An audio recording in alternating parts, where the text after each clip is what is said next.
Avant de faire cette vidéo, franchement, j'ai pris la peine de me calmer. J'ai pris la peine de faire redescendre ma tension. J'ai pris la peine de chasser les émotions et les sentiments qui étaient les miens.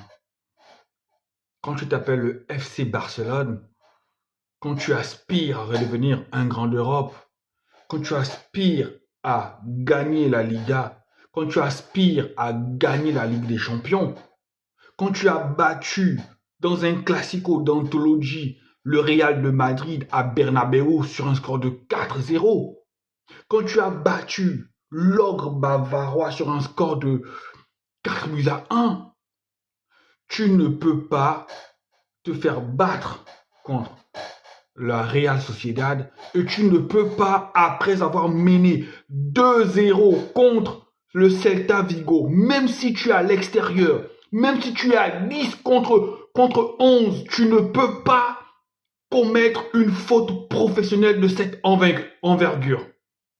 2 buts en l'espace de 2 minutes, une remontada historique et incroyable.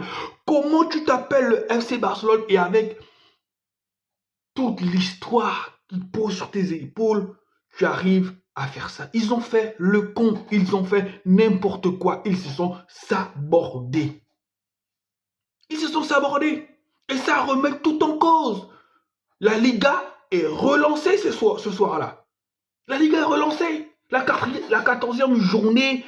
Et là, le Real compte 2 matchs en moins. Donc, potentiellement, je peux déjà vous dire pour tous les supporters du Real que le Real ne ratera pas l'occasion de revenir à un point du FC Barcelone. Peu importe la manière dont il joue. Peu importe que ça ne tourne pas bien. Peu importe. Le Real ne ratera pas l'occasion de relancer la Liga. Parce que si le Real rate l'occasion de relancer la Liga, ils ne reviendront plus.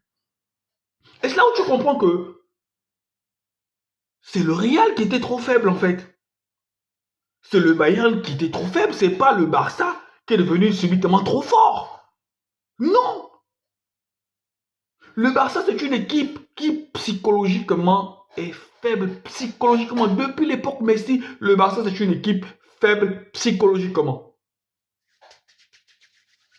Il suffit juste que vous mettez un peu d'intensité, il suffit juste que vous mettez de la révolte. Même si ils mènent 2-0, vous pouvez les rattraper facilement. Là, un match nul qui relance la Liga, mais j'espère que le coach de Brest est devant sa télévision.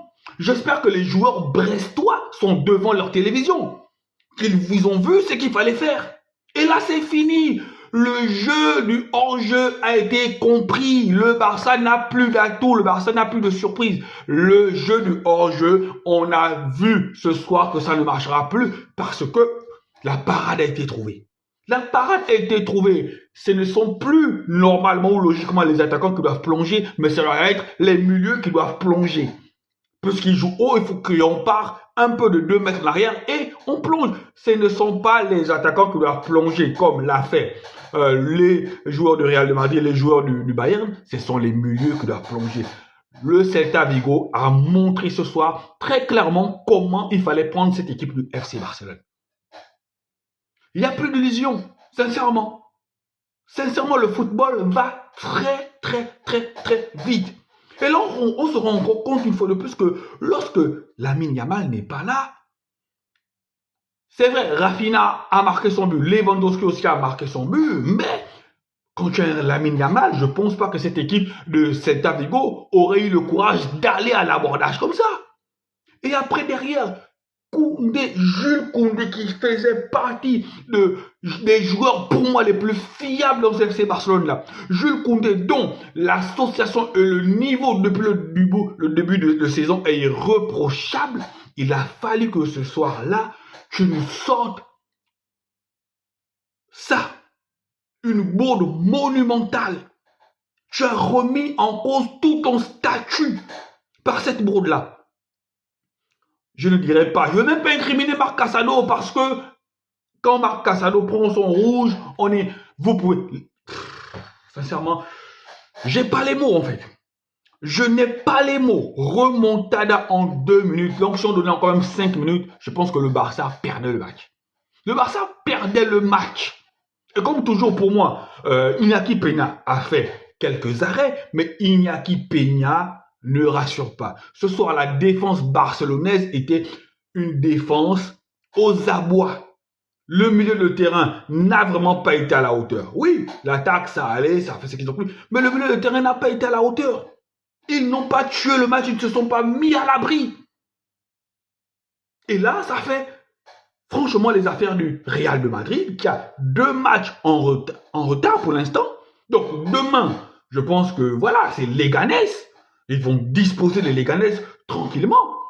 Et après, ils vont rattraper. Ils vont revenir à 1 point. Je dis, si le Real ne revient pas à 1 point du FC Barcelone, c'est que le Real ne reviendra plus jamais.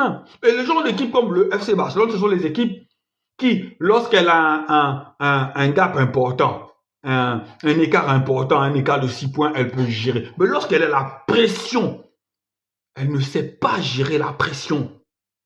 Et on va voir en Ligue des Champions ce que ça va donner. Parce que là, je suis inquiet. S'il vous plaît, ne nous ramenez pas Lamine Yamal trop tôt. Laissez Lamine Yamal se reposer. Laissez Lamine Yamal se rétablir tranquillement. Parce que ce qu'on voit là, sans Lamine Yamal, comment l'équipe ronronne, s'il va falloir ramener Lamine Yamal trop tôt, je pense que ça va être le meilleur moyen de péter Lamine Yamal, d'esquinter Lamine Yamal, d'aggraver ses blessures, comme on l'a fait avec Ansu Fati. Si le FC Barcelone est incapable de gagner sans Lamine Yamal, si le FC Barcelone est incapable d'avoir un jeu cohérent et de maîtriser un match sans Lamine Yamal, eh bien, laissez Lamine Yamal tranquille. Celta Vigo a montré aujourd'hui à la face du monde comment il fallait jouer ce FC Barcelone-là. Eh bien, toutes les équipes ont la parade maintenant. Je pense que c'est à Hansi Flick de trouver une autre méthode, de trouver une autre surprise, de trouver une autre facétie.